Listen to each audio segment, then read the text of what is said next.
इंसान निस्यान से बना है, जिसका माना है भूल जाना। इंसान से भूल चूक होती है।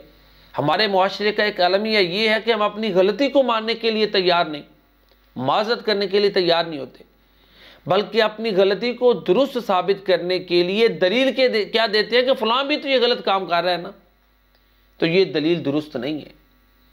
अगर हम सहाबा किराम के अमल को देखें, हज़रत अबू ज़र ग़िफ़ारी रज़ियल्लाहु ताला अन्हु ने बिलाल हबशी रज़ियल्लाहु ताला अन्हु को ताना दे दिया ना कि जी उनकी वालिदा ऐसे है, सख्त अल्फाज कह दिए।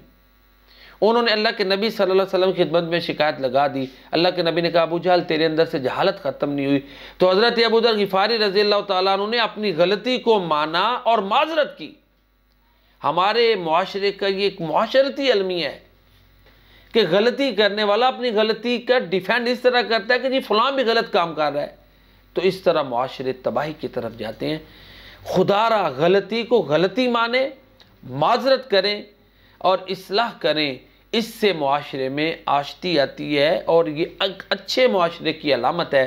अल्लाह ताला हमें ये चीज़ अपनाने की तौफीक अता फ़रमाए, सहाबा के इस अमल को अपनाने की तौफीक अता फ़रमाए। आमीन या रब्बल आलमीन।